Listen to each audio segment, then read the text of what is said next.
Berdasarkan alat bukti yang saya temukan ini, Iya. Chandra Dermawan itu bukan sebagai ketua dari BMT Darussalam atau tergugat 4. Begitu juga Yudi Suwardi. Begitu juga Yudi Suwardi bukan sebagai sekretaris. Artinya orang yang tidak berwenang bertindak untuk dan atas nama mewakili tergugat 4 begitu. Oke, tapi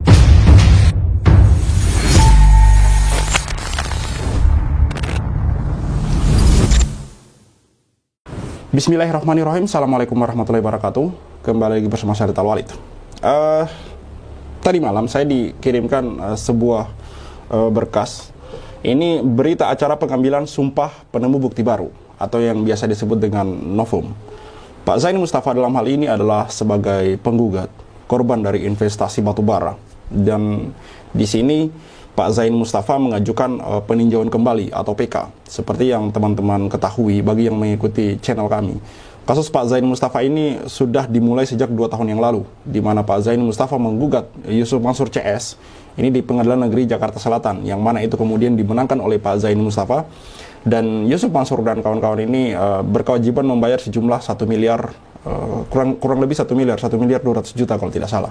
Namun kemudian pihak Yusuf Mansur mengajukan banding, lalu kemudian di sanalah ini mulai terjadi gitu, di mana menurut Pak Zain Mustafa ada kekeliruan di sana, di mana hakimnya memutuskan untuk kemudian ternyata ini menurut hakimnya ya, bahwa pengadilan negeri itu tidak berwenang mengadili kasus Pak Zain Mustafa. Lalu kemudian naik ke tingkat kasasi dan kemudian sekarang masuk ke tingkat PK. Yang mana di sini seperti yang sebutkan tadi sudah masuk ke berita acara pengambilan sumpah penemu bukti baru atau novum, yang mana Pak Zain Mustafa menemukan sebuah bukti bahwa ternyata BMT Darussalam ini diwakilkan oleh orang yang tidak punya wewenang. Ini kemudian menjadi masalah, sehingga menurut Pak Zain Mustafa kasus ini layak untuk kemudian masuk ke PK dan disidangkan ulang. Ibaratnya sidang PK ini sidang tersendiri karena ada satu bukti atau ada satu pihak yang itu tidak sesuai dengan aturan yang ada. Artinya di sini bahasa sederhananya pihak hakim atau ini itu dikelabuhi, teman-teman, karena orang yang berwenang, orang yang tidak seharusnya berwenang itu mewakili BMT Darussalam. Sekali lagi saya katakan bahwa di negeri kita ini dikenal dengan istilah no viral no justice, hukum tajam ke bawah dan tumpul ke atas. Bahkan ada yang banyak yang bilang bahwa di negeri kita ini yang menang yang berduit, yang menang yang beruang, teman-teman. Berbicara seperti itu sering terdengar di negeri kita. Berbicara seperti itu sudah bukan hal yang asing kita dengar, teman-teman. Karena memang sudah banyak kejadian-kejadian, kasus-kasus di mana hakim kemudian bermasalah, entah disuap lah, sogok lah, dan segala macam. Nah, dalam video yang saya akan tampilkan itu saya sempat menanyakan ke Pak Zain Mustafa. Saya sempat ingat beberapa waktu lalu di tingkat kasasi Pak Zain Mustafa itu sempat ditelepon oleh seseorang yang mengaku sebagai oknum dari oknum dari Mahkamah Agung, yang kemudian berbicara tentang kasus Pak Zain Mustafa, yang dalam hal itu dalam tanda kutip seolah-olah meminta sogokan, teman-teman. Tapi ini belum bisa dipastikan apakah ini memang orang oknum dari Mahkamah Agung atau sekedar orang iseng saja. Kita juga tidak mau asal nuduh, teman-teman. Baik, saya menanyakan ke Pak Zain Mustafa seberapa yakin dia dengan bukti barunya ini. Pak Zain Mustafa mengatakan 100% kalau sidangnya tidak dibelok-belokkan, teman-teman. Karena sekali lagi, Pak Zain Mustafa ini juga pernah diajak oleh Yusuf Mansur untuk ngopi-ngopi. Dalam tanda kutip ngopi-ngopinya tentunya mungkin ada hal yang ingin dibicarakan. Berkaca pada kasus ini, saya melihat bukti-bukti yang diajukan Pak Zain Mustafa ini sangat kuat sebenarnya. Belum lagi kalau kita bicara tentang beberapa alamat yang kemudian seperti misalkan alamat kantor BMT yang ternyata sudah pindah tanpa pemberitahuan. Misalnya alamat dari Adiansah yang ternyata palsu, artinya setelah ditelusuri oleh Pak Darso Arif ternyata di sana bukan alamat dari Adiansah. Ini juga sangat mencurigakan. Lalu kemudian ada pernyataan dari salah seorang investor yang bernama Pak Bambang, juga investor di investasi batubara ini, juga mengatakan bahwa Tambang batu bara yang sempat ditunjukkan oleh mereka ini itu kemungkinan besar bukan milik dari PT Adipantara Perkasa. Nah, PT Adipantara Perkasa ini adalah salah satu tergugat dari investasi batu bara ini, teman-teman. Sebenarnya simpel saja. Kalau memang Yusuf Mansur ini merasa bertanggung jawab dalam hal ini, karena dia di situ di PT Adipantara Perkasa itu adalah sebagai komisaris. Ini berdasarkan putusan sidang 2012, di mana Yusuf Mansur CS ini pernah digugat oleh CIMB terkait dengan batu bara ini. Tentunya itu digugat oleh CIMB, di mana di sana jelas-jelas Yusuf Mansur tertulis, ini dalam putusan sidang ya, tertulis sebagai komisaris PT Adipantara Perkasa. Jadi seharusnya ini sudah tidak bisa berkilah. Belum lagi kalau kita berbicara tentang tanda tangan Pak Zaini Mustafa yang dipalsukan, itu bukan tanda tangan basah, ini menurut Pak Zaini Mustafa. Jadi teman-teman silakan disimak wawancara kami dengan Pak Zaini Mustafa. Ini kurang lebih 18 menit, jangan di skip, dan saya mohon untuk di share, karena sekali lagi di negeri kita ini terkenal dengan istilah no viral, no justice. Jadi semakin ini viral, kemungkinan besar kasus ini bisa berjalan sesuai dengan harapan kita, teman-teman. Dan saya berharap siapapun yang dimenangkan ini putusannya berlaku adil, teman-teman. Tidak kemudian berat sebelah, tidak kemudian ada sogok-sogokan di sana, tidak kemudian, intinya profesional, teman-teman. Kami berharap hakim yang menghakimi kasus ini itu hakim yang adil dan seadil-adilnya, memutuskan perkara karena takut dengan Tuhan, takut dengan Allah Subhanahu wa taala, teman-teman. Bukan memutuskan kasus ini karena ada something di belakang, ada sesuatu di belakangnya, teman-teman. Kami berharap seperti itu. Dan sekali lagi saya katakan bahwa Yusuf Mansur ini seharusnya bisa bertanggung jawab.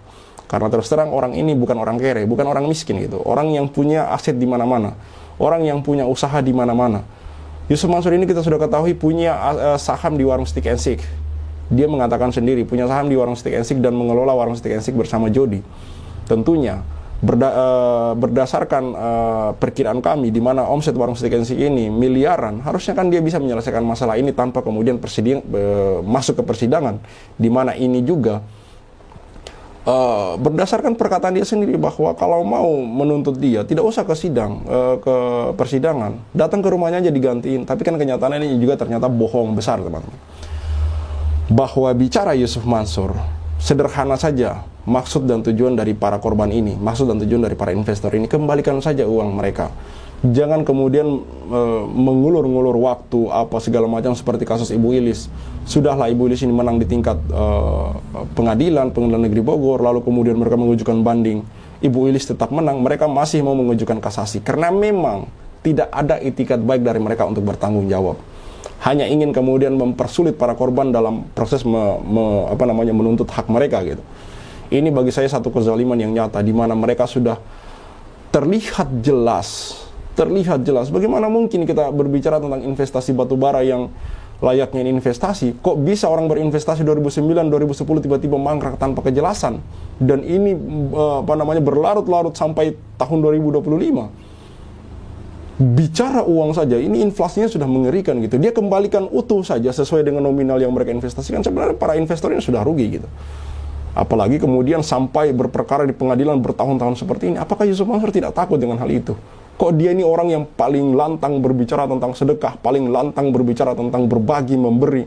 Tapi kok ketika berbicara tentang bertanggung jawab, mengembalikan hak para korban, tidak dia lakukan. Artinya kan apa yang dia katakan selama ini hanyalah omong kosong gitu. Makanya kenapa saya katakan bahwa memboikot warung Stick and Stick, memboikot bisnis Yusuf Mansur, itu adalah salah satu cara untuk kemudian memberikan sanksi sosial kepada Yusuf Mansur. Sekali lagi, simak video wawancara kami dengan Pak Zaini Mustafa karena banyak hal-hal yang kemudian menurut saya janggal ditemukan di sana. Jangan di skip video ini. Saya Khalid Al-Walid undur diri. Wassalamualaikum warahmatullahi wabarakatuh. See you on the next videos.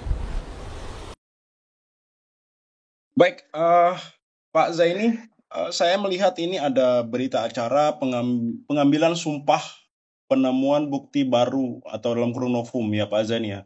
Ini perkara nomor 28 PDT-G garis miring 2022 PN Jakarta Selatan ya Pak Zaini. Betul ya. Itu gimana itu penjelasan dari Pak Zaini Mustafa? Iya, jadi begini. Berkaitan dengan PK tersebut kan saya mengajukan satu alat bukti baru, Mas. Iya. Satu alat bukti baru yang biasa disebut novum gitu. Iya. Jadi memang alat bukti tersebut belum pernah diajukan dalam perkara ini begitu, Mas. Nah, di mana bukti baru tersebut kalau itu diajukan dalam persidangan itu, maka putusan tidak akan menjadi seperti yang sekarang ini, begitu Mas. Iya, iya, iya. Karena apa?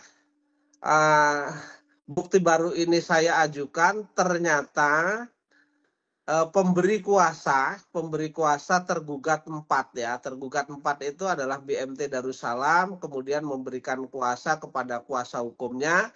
Ternyata yang tanda tangan sesuai dengan alat bukti yang saya ajukan ini, yang saya miliki saat ini, itu bukan orang yang berwenang untuk bertindak atas nama BMT Darussalam atau tergugat 4. Artinya yang diberi kuasa itu misalkan si A, tapi yang tanda tangan si B, itu maksud Pak Zaini? Enggak, yang memberi kuasa. Iya, Yang gimana? memberi kuasa itu kan BMT, dia Iya, mengaku bahwa ya si Chandra Dermawan itu mengaku sebagai ketua, kemudian Yudi R. Suwardi itu mengaku sebagai sekretaris. iya, Berdasarkan alat bukti yang saya temukan ini, iya. Chandra Dermawan itu bukan sebagai ketua dari BMT Darussalam atau tergugat 4. Begitu juga Yudi Suwardi. Begitu juga Yudi Suwardi bukan sebagai sekretaris. Artinya orang yang tidak berwenang bertindak untuk dan atas nama mewakili tergugat 4. Begitu. Oke, tapi begini Pak Zaini, yang saya mau tanyakan, apakah kemudian BMT Darussalam tahu mengenai hal ini gitu? Tentu tahu, Hmm, tentu tahu ya. Karena iya, begini, di dalam alat bukti pun mereka tidak bisa menunjukkan ya, iya, tidak bisa menunjukkan anggaran dasar yang didaftarkan kepada Menteri Koperasi, yang disampaikan kepada Menteri Koperasi. iya, iya, iya. Padahal sesuai dengan ketentuan peraturan Menteri Koperasi, kalau di dalam suatu koperasi itu dilakukan perubahan kepengurusan, maka koperasi tersebut wajib memberitahukan kepada Menteri Koperasi. Iya, iya, iya, iya. Ya, sesuai dengan surat itu sampai dengan saya mendapatkan surat ini, itu tidak ada konfirmasi atau pemberitahuan kepada Menteri Koperasi. Saya dapat menyimpulkan sehingga tindakan dari Chandra Dermawan sebagai ketua, kemudian Yudi Suwardi ini adalah ilegal, bukan legal begitu. Oke, ini Ya. gimana kira-kira tanggapan Pak Zaini? Maksudnya ketika berbicara BMT Darussalam ini berarti saya bisa menduga bahwa di sana itu mungkin ada beberapa oknum yang bermain di dalam yang memang ini sudah memang mungkin disetting sejak awal Pak Zaini. Itu gimana tanggapan Pak Zaini? Saya kira bisa juga seperti itu, hanya untuk mengecoh majelis hakim kan. Iya, iya, iya. Ternyata kan majelis hakim sebenarnya terkecoh juga. Iya, Kenapa terkecohnya? Karena alasan atau dalil-dalil daripada tergugat 4 yang disampaikan oleh kuasa hukum itu kan juga menjadi bahan pertimbangan dari majelis hakim kan. iya, Baik itu pengadilan negeri, kemudian lebih-lebih pengadilan tinggi itu mengabulkan eksepsi daripada tergugat 4 melalui iya, kuasa hukumnya itu. iya, iya. Kemudian di tingkat Kasasi, kasasi iya, juga itu masih dikuatkan, kan iya, begitu. Walaupun ditambah dengan perkataan bahwa tanpa ada eksepsi pun majelis hakim berkewajiban untuk menyatakan bahwa dia tidak berwenang mengadili perkara ini. iya, iya. Pengadilan Negeri Jakarta Selatan maksudnya. Artinya majelis hakim pengadilan negeri, kemudian pengadilan tinggi, kemudian hakim kasasi Mahkamah Agung itu kan terkecoh. Iya, benar Pak Zaini. Saya juga Ya kan? menemukan yang sama, iya. Kemudian saya ajukan alat bukti ini karena tidak ada kewenangan dari pemberi kuasa, dari yang memberikan kuasa atas nama tergugat 4 itu tidak berwenang, maka segala sesuatu yang dilakukan oleh kuasa hukum tergugat 4, baik itu pada tingkat pengadilan negeri, pengadilan tinggi, dan kasasi Mahkamah Agung itu harus dibatalkan. Iya, ya benar. Ya kan? Ya, Gitu. Nah, harus dibatalkan, kemudian hakim PK ya, ya, Yuris PK nanti memberikan putusan tersendiri ya, dengan menyampaikan atau dengan mengesampingkan dalil-dalil daripada tergugat 4 tersebut, Mas, begitu. Oke. Pak Zaini, ini berikutnya yang saya mau tanyakan. Ini menarik bagi saya adanya bukti baru ini, di mana ini menurut saya sangat jelas sekali terlihat di sini dugaan kuat bahwa ini memang suatu hal yang disetting, karena bagaimana bisa ada orang yang tidak punya wewenang tapi mewakili BMT Darussalam gitu. Ini menurut saya hal yang janggal sekali dan lucu.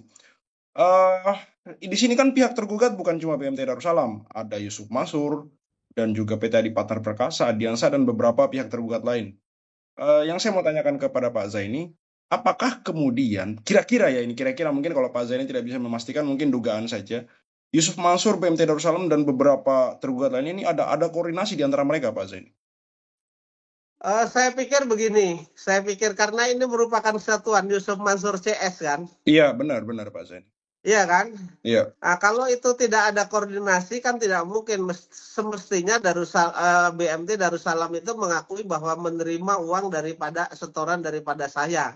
iya, Dan pada akhirnya ketika itu saya ajukan alat bukti kan mereka mengakui juga iya, bahwa menerima uang. Cuman mereka membantah lagi. Ini mungkin nanti yang akan saya perkarakan, membantah lagi katanya saya sudah mengambil uang itu. Makanya itu yang saya curigai bahwa surat pernyataan itu tanda tangan saya yang di-scan atau difotokopi. iya, Artinya nah, bukan iya, tanda tangan basah saya kan, di iya, sana ada iya, pemalsuan dokumen 263 ayat 1 dan ayat 2. Ayat satunya mereka membuat, ayat 2-nya karena mereka mempergunakan. Itu nanti akan saya ajukan upaya pidana berikutnya begitu. baik Pak Zaini. Ya. Kenapa saya menanyakan itu? Karena saya menduga dan saya melihat bahwa ini mereka, pihak-pihak tergugat ini ya, BMT, Yusuf Mansur, Adiansa, ini modelnya sama Pak Zaini. Yang pertama yang paling jelas terlihat itu tidak datang di pengadilan.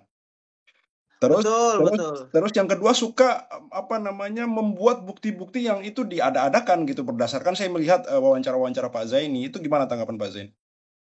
Betul, jadi ada beberapa alat bukti yang dugaan saya dipalsukan. Iya, Kemudian ada yang mengaku bukan sebagai ketua sesuai dengan bukti yang saya ajukan ya. iya, iya, Dan itu resmi dikeluarkan oleh Menteri Koperasi dan UKM RI. iya, Artinya itu otentik dibuat oleh pejabat yang berwenang yang menyimpan arsip daripada BMT, daripada Koperasi BMT Darussalam ya.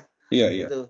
Jadi di sana orang yang tidak berwenang kemudian bertindak mengaku sebagai ketua, bertindak mengaku sebagai komisaris. iya, Sementara orang yang tercantum bertindak sebagai kuasa hukumnya. Artinya iya, ini sebenarnya mengaburkan ketika nanti ada putusan itu jadi dieksekusi begitu, Mas. iya, iya.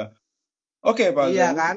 Eh, Heeh. Selanjutnya di sini saya melihat bahwa terkesan mereka ini yang pertama selain menghindari sidang, seperti misalkan kayak seperti Adiansah juga menghilang dari ibaratnya tidak sampai hari ini tidak terlihat ya Pak Zaini. Terus alamat dari Ya. kantor BMT Darussalam seperti video Pak Darso kalau tidak salah ternyata itu juga kalau saya tidak salah ya ini itu juga ternyata sudah pindah atau seperti apa saya kurang paham. Ini artinya kan punya skema yang sama Pak Zaini. Betul, betul. Jadi mengaburkan BMT sendiri. Jadi tentang kehadiran ya. Iya, Kalau iya. PT Adi Partner Perkasa tidak pernah hadir dan tidak pernah mengutus kuasa hukum. Iya, Kemudian Adiansah juga tidak pernah datang dan tidak pernah mengutus kuasa hukum, begitu ya. iya, Kemudian Pondok Pesantren Darul Quran juga sebagai turut tergugat juga tidak pernah datang dan tidak pernah mengutus kuasa hukum. Padahal iya, ini kan di bawah kekuasaan Yusuf Mansur kan, artinya iya. aneh kalau mereka tidak datang. Oke. Nah, sesuai dengan relas pengadilan, kalau ke Darul Quran itu surat relas panggilannya datang, kalau ke Adiansah alasannya memang sudah tidak beralamat di situ lagi dan tidak diketahui oleh pengelola gedung ya. Kemudian kalau Adiansah juga sama, tidak pernah bertempat tinggal di situ dan seterusnya begitu ya. Kemudian eh, diumumkan juga melalui koran, baik Adiansah maupun PT Adi Partner Perkasa juga tidak datang. Iya, Kemudian yang datang itu adalah Yusuf Mansur dan BMT Darussalam, itu pun gantian datangnya. Jadi sengaja ini menghambat. Kalau misalnya Yusuf Mansur itu datang, kemudian nanti BMT nggak datang. Tapi kalau BMT datang, Yusuf Mansur nggak datang. Kadang-kadang datang kedua-duanya.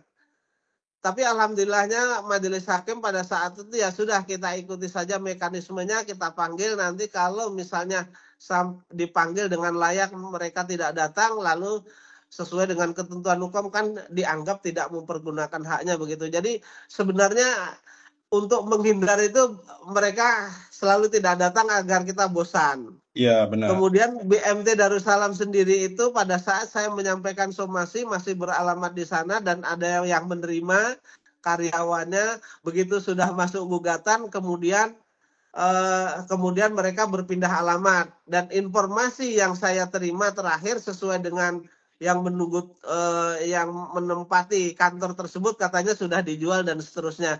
Artinya mereka sama-sama ya, Yusuf Mansur dan BMT ini sama-sama ingin menghilangkan jejak begitu. Iya, iya, iya. Ya, begitu Mas. Oke, Pak Zaini, selanjutnya saya melihat Pak Zaini dari awal sebenarnya kasus Pak Zaini kami ikuti, kami melihat bukti-bukti yang diajukan Pak Zaini itu menurut saya pribadi itu sangat kuat, mulai dari tanda tangan Pak Zaini yang itu diduga kuat dipalsukan, belum lagi alamat Adiansa dan segala intinya bukti-bukti yang diajukan Pak Zaini menurut saya sangat kuat, bertentangan dan berseberangan dengan bukti-bukti yang dari pihak penggugat yang menurut saya sangat lemah. Tapi kok di sini kelihatannya, ini menurut saya ya, apakah kemudian Ya. Pak Zaini, seperti apa tanggapan Pak Zaini melihat hakim yang menurut saya pribadi ini terkesan kayak berat sebelah. Ini apakah mungkin ada permainan di balik layar ini, Pak Zaini?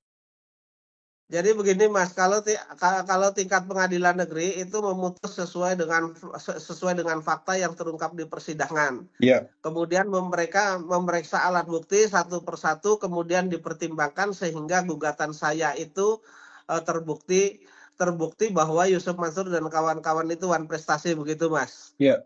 Tetapi di pengadilan tinggi dan kasasi Mahkamah Agung itu menganggap bahwa pengadilan tidak perlu diperiksa bukti-bukti berikutnya lah, seperti itulah bahasa kasarnya.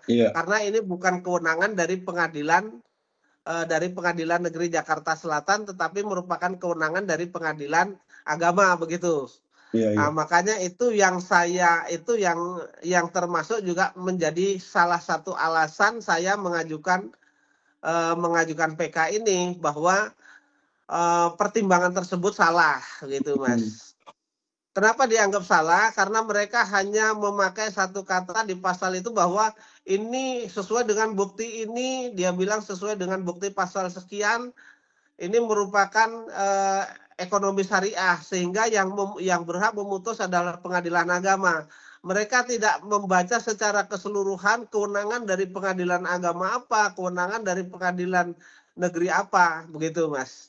Nah, itu yang menjadi alasan sebagai dasar saya mengajukan PK ini. Di samping alat bukti yang nyata-nyata yang mewakili tergugat 4 BMT Darussalam itu bukan orang yang berwenang. Sehingga putusan pengadilan negeri, pengadilan tinggi, dan kasasi Mahkamah Agung harus dibatalkan. Kemudian hakim PK mengadili tersendiri begitu. Iya. Oke. Pak Zaini, mungkin ini terakhir. Saya melihat bahwa semangat Pak Zaini sangat kuat sekali berdasarkan bukti yang baru diajukan ini. Kira-kira seberapa yakin Pak Zaini dengan, insya Allah kita juga berharap Pak Zaini menang ya dalam kasus ini. Seberapa yakin Pak Zaini dalam tingkat PK ini Pak Zaini? Secara normatif saya berkeyakinan 100% menang Mas. Amin. Ya. Secara normatif ya. Iya. Kalau tidak ada permainan di balik layar ya. Iya. Kan kita ini tahu ini Indonesia Mas. Iya. Iya, ini Indonesia. Ya kan, mantan pejabat Mahkamah Agung saja hampir 1 triliun itu kan. Iya, benar. Iya kan, itu hanya dalam beberapa tahun saja. Artinya tidak mungkin 1 triliun itu satu perkara Mas. Begitu Mas. Iya. Kemudian yang baru hangat-hangat tertangkap lagi kan ada majelis hakim juga yang ditetapkan sebagai tersangka itu menerima sebesar 60 miliar Mas. Intinya sudah bukan rahasia umum lagi di negeri kita, masalah hukum ini diperjualbelikan Pak Zaini ya. Artinya putusan itu bisa diperjualbelikan, tetapi Ya, kalau kita berbicara normatif hukum sesuai dengan ketentuan hukum yang berlaku dan itu tidak dibelok-belokkan, iya, hanya sebagai kacamata kuda ya, artinya iya, kacamata kuda itu ke depan, iya, lurus ke hanya depan. hukum yang dilihat Iya, dan keadilan yang akan ditegakkan, maka saya berkeyakinan 100% saya menang, Mas, begitu. iya. Baik. Pak Zain, Iya, kan terakhir masih ada lagi sedikit. Saya iya. sempat teringat waktu beberapa kurang lebih 1 atau 2 bulan yang lalu, iya 1 bulan 2 bulan yang lalu, saya melihat Pak Zaini itu diwawancari oleh Mas Aji dari channel YouTube Jia TV. Katanya sempat ada yang menelpon dari oknum waktu di tingkat kasasi, apa bandingnya waktu itu saya lupa. Itu gimana Pak Zaini? Betul, betul di tingkat Ya, kasasi. iya, iya, Jadi di tingkat kasasi masih ada alat bukti WA-nya, kemudian teleponnya sampai dengan saat ini walaupun tidak saya pakai tetap saya simpan, Mas. iya, iya, iya, Bahwa ada seseorang yang menghubungi saya mengaku dari Mahkamah Agung, utusan dari orang Mahkamah Agung ya. Mereka mengatakan bahwa perkara Bapak akan segera diputus begitu. iya. Kira-kira ada pesan atau tidak, Pak, begitu? Ya. Ini Nah, seolah mengisyaratkan untuk Pak Zaini, gimana ya, kayak bermain duit atau seperti apa ini Pak Zaini? Kemungkinan dari isyarat itu ya gitu. mungkin dugaan saya kan orang bisa juga orang itu bisa juga cari-cari, bisa juga orang benar Mahkamah Agung, Mas. Oke. Saya tidak Iya, bisa benar. memastikan ya. Iya, iya. Artinya karena mereka hanya by phone, dia Iya, mengatakan seperti itu. Jadi pikiran saya bisa saja orang ini cari-cari, bisa juga orang Mahkamah Agung. iya. Kalau toh benar orang Mahkamah Agung, tentu mereka sebenarnya menawari saya, cuman kan tidak berani menawari, Pak, Bapak berani bayar berapa kan begitu. Iya, iya, iya. Oh, intinya Ya, ini bisa saja orang yang iseng atau bisa juga memang benar-benar dari oknum Mahkamah Agung ya Pak ya, intinya ya. betul, betul. Oke. Tapi haram jadah bagi saya untuk menyuap, Mas. Ika. Mendingan saya kalah tapi saya jujur ketimbang saya menang tapi saya tidak jujur, Mas. Betul, Jadi betul, haram betul. jadah bagi saya untuk nyuap, Mas. Betul, Gitu. betul Pak Zaini. Terakhir Pak Zaini, pesan Ya. untuk Yusuf Mansur, Adiansa, BMT, dan juga beberapa pihak tergugat yang lain Pak Zaini. Mungkin ada pesan-pesan. Jadi begini, karena ini fakta, karena ini memang faktanya benar dan itu banyak saksi dan artinya banyak bukti ya. Ada alat bukti tertulis, kemudian ada alat bukti saksi dan seterusnya. Saya tetap minta Yusuf Mansur dan kawan-kawan itu bertanggung jawab untuk mengembalikan uang saya dan berikut jamaah Masjid Darussalam secara keseluruhan. Baik. Ya, begitu Mas. Baik. Jadi sebelum itu dikembalikan, maka saya tidak akan menyerah, maka gugatan terhadap Yusuf Mansur dan kawan-kawan ini akan terus tetap berjalan walaupun misalnya Yusuf Mansur misalnya menang, misalnya nanti di NO dan seterusnya, tapi saya tetap akan berjuang karena ini memang berdasarkan fakta alat bukti yang saya miliki, kemudian saksi yang sekarang masih banyak yang hidup walaupun sudah ada yang meninggal juga kan. Yeah. Kurang lebih ya sekitar antara paling banyak tuh sekitar 10% lah yang meninggal ya. Yeah. Maka saya akan melakukan upaya hukum terhadap Yusuf Mansur, tidak akan capek, tidak akan berhenti saya begitu. Ini biar didengar oleh Yusuf Mansur dan kawan-kawan. Jadi seberapapun pertahanan saudara, tetap saya akan ajukan terus ini. Walaupun uang yang saya keluarkan untuk daftar sekum itu lebih besar daripada yang akan saya terima, saya tidak masalah. Tapi saya akan permasalahkan ini terus-menerus begitu, Mas. Baik. Ya. Baik, Pak Zainul Mustafa, terima kasih untuk informasinya mengenai pengambilan sumpah. Sama-sama, Mas. Sama-sama.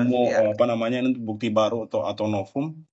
Semoga ini semua ke depan akan menjadi kabar baik buat kita semua. Semoga Pak Zaini dimenangkan dalam kasus ini, karena sekali lagi Pak Zaini ini merupakan bagi saya ujung tombak dari korban-korban investasi batubara yang lain. Sekali lagi terima kasih banyak Pak Zaini Mustafa. Sama-sama Mas. Ya. Insya Allah mungkin beberapa waktu ke depan saya minta waktunya lagi untuk wawancara lanjutan ya Pak Zaini. Baik Mas. Untuk kali Baik, ini Mas, cukup. Maka 2010 ketika saya masuk pertama kali ke Warung Steak and Shake, like video jangan di skip, share sampai kena strap, like biar kasusnya di up, komen sampai dia kena strap. Yusuf Mansur punya cerita, katanya punya daku di mana-mana, nyatanya cuma numpang nama, emang bisa nggak punya muka.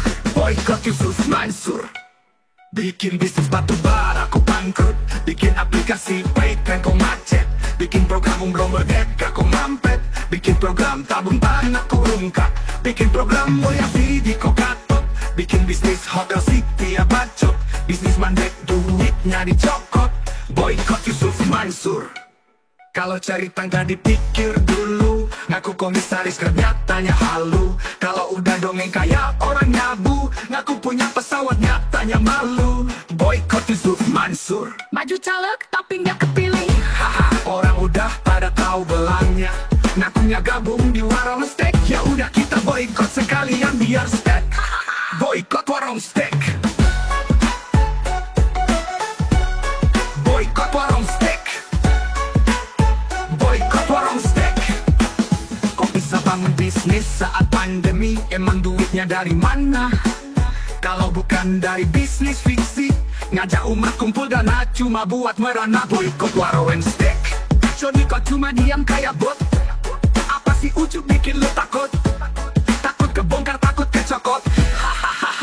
Bikin bisnis batu bara kau bangkrut, Bikin aplikasi paypal kau macet, bikin program umroh merdeka kau mampet, bikin program tabung tanah kau rungkat, bikin program moya video kau gatot, bikin bisnis hotel city ya bacot, semua mbak duitnya dicokot. Boykot warung steak. Kalau cerita nggak dipikir dulu, ngaku komisaris grabnya tanya halu. Kalau udah dongeng kayak orang nyabu, ngaku punya pesawat nyatanya malu. Baju caleg tapi nggak kepilih, haha. Orang udah pada tahu belangnya, ngakunya gabung di warung steak. Ya udah kita boykot sekalian biar steak. Boykot warung steak. Sorry kok cuma diam kayak bot? Apa sih ucup bikin lu takut? Takut kebongkar, takut kecokot. Bikin bisnis batu bara kau bangkrut, bikin aplikasi paypal kau macet, bikin program umroh merdeka kau mampet, bikin program tabung tanah kau rungkat, bikin program moya video kau gatot, bikin bisnis hotel city ya bacot, semua baik duitnya dicokot. Boykot warung steak. Kalau cerita nggak dipikir dulu, ngaku komisaris grabnya tanya halu. Kalau udah dongeng kayak orang nyabu, ngaku punya pesawat nyatanya malu. Maju caleg tapi nggak kepilih, haha. Orang udah pada tahu belangnya, ngakunya gabung di warung steak. Ya udah kita boykot sekalian biar steak. Boykot warung steak. Stop mampir di sana, stop masuk ke sana, stop makan di sana, stop bikin si ucup kaya. Boykot warung steak. Bikin Yusuf Mansur ketar-ketir, biar dia mikir, biar dia sadar tanggung jawab. Mansur, kami sudah hilang sabar, umat sudah marah besar. Sampai mana kau kabur, akan terus kami kejar walau sampai lubang kubur. Boykot warung steak. Boykot warung steak. Boykot warung steak. Play video jangan di skip, share sampai kena strap, like biar kasusnya di up, komen sampai dia kena step.